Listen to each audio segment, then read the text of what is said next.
আসসালামু আলাইকুম, সবাইকে স্বাগতম লিপাস কিচেন অ্যান্ড ব্লগ ইউএসএতে।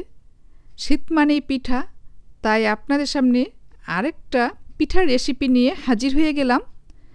সো আমি আজকে তৈরি করব ইয়েলো পিঠা। সো এই পিঠাটা দেখতেও অনেক সুস্বাদু, খেতেও অনেক সুস্বাদু। সো আমি আজকে শাঁস দিয়ে কেটে পিঠা তৈরি করব, তাই আমি একটা শপে যাচ্ছি।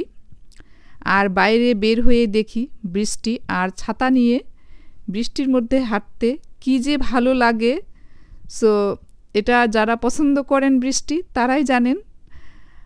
তো এই তো আমি চলে আসলাম একটা শপে, আর আমি শাঁস কিনবো সেজন্যই। তো যাই হোক, আমি শপের ভিতরে চলে আসলাম।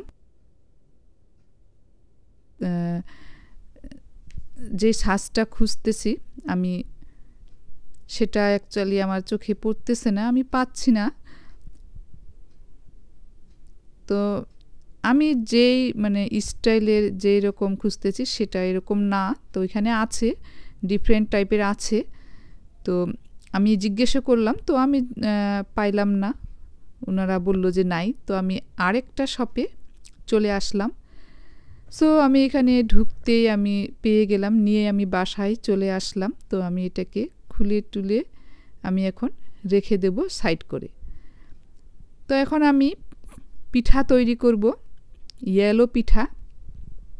তো তার জন্য এখানে আমি নিয়ে নিলাম 8 কাপ বাজারের পোলাও চালের গুঁড়োটা, আর 1 কাপ ময়দা। সো সবগুলো আমি চেলে নিয়ে খুব ভালো করে প্রথমে মিশিয়ে নিলাম। সো মিশিয়ে নেওয়ার পরে আমি এখন চুলোয় একটা প্যান বসিয়ে দেব। সো এখানে যত কাপ আমি চালের গুঁড়ো আর ময়দা নিয়েছি তার ডাবল আমি পানি নিয়েছি। আর এখানে 1 চা চামচ হলুদ গুঁড়ো, 1.5 চা চামচ জিরের গুঁড়ো, আর আদা বাটা 2 চা চামচ, রসুন বাটা 2 চা চামচ, 1 চা চামচ কাঁচা মরিচ বাটা।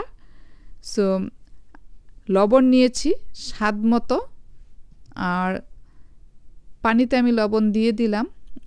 আর চিনি আমি 2 চা চামচ দেব, তো এটা অপশনাল, না দিলেও চলবে। সো আমি একটু নেড়ে চেড়ে মশলাগুলো দিয়ে দেব। সো মশলাটা দেওয়ার পরে আমি এখন দিচ্ছি কালো জিরে 1 চা চামচ,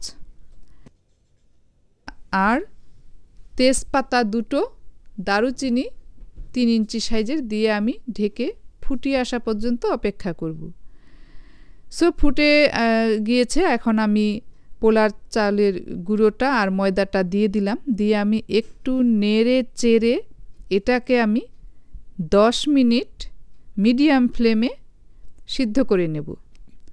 সো আমি 10 মিনিট পরে ফিরে আসলাম। তো একদম খুব উপরে বাবলস উঠে গিয়েছে,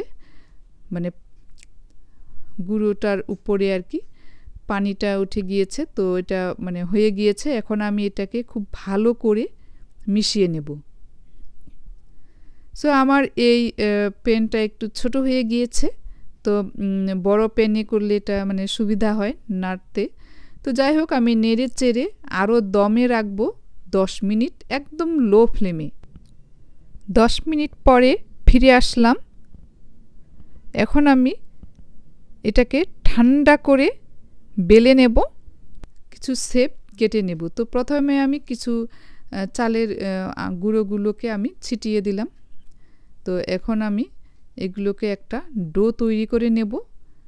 সো এখানে অনেক সময় যদি এই আটাটা শক্ত হয়ে যায়, তো গরম পানি দিয়ে হালকা গরম পানি দিয়ে এটাকে একটু একটু করে নিয়ে মথে নেওয়া যাবে। তো একটা সুন্দর নরম ডো হয়ে যাবে। তো আমারটা পারফেক্ট আছে। সো আমি এভাবে মথে নিয়ে আমি এখন একটা ডো বানিয়ে বড় রুটি বানিয়ে নেব, পাতলার চেয়ে একটু মোটা। সো একদম রুটি না, রুটির মতো পাতলা না, ঠিক এইরকম হবে পাতলাটা। সো যাই হোক, আমি প্রথমে একটা গ্লাস দিয়ে কেটে দেখাচ্ছি। সো একটা গোল শেপ হয়েছে। তো যে কোনো কিছু ঢাকনা দিয়েও কেটে নেওয়া যাবে। সো আমি একটু ডিজাইন করব, তাই আমি কিছু মানে শ্বাস দিয়ে কেটে নেব। তো আমি এটা পাতার শেপ হচ্ছে। সো এটা হচ্ছে চিকেনের শেপ আছে একটা, আর এটা হচ্ছে পামকিন শেপ। সো যাই হোক, আমি এই শেপ দিয়ে কাটতেছি, দেখতে সুন্দর লাগবে তাই। তো আমি সবগুলোই এভাবে করে কেটে নেব।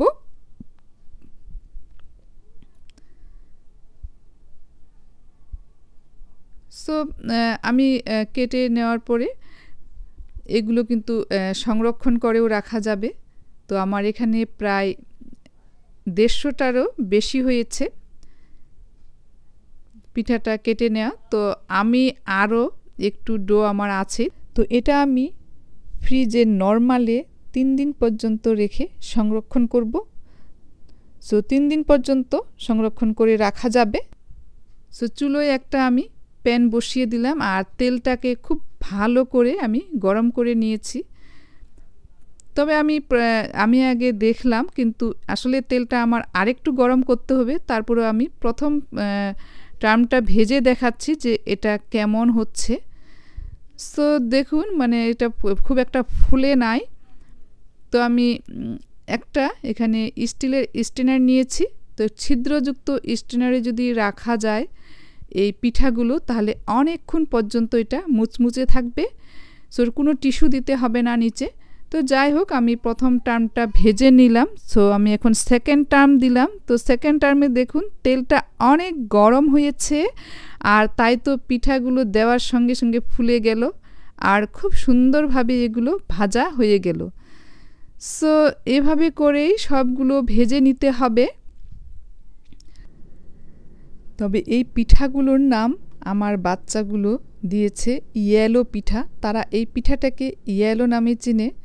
আর অনেকেই এই পিঠার নাম যেমন বলে থাকে লবণ পিঠা, নুন পুরি, তারপরে নোনাস পিঠা।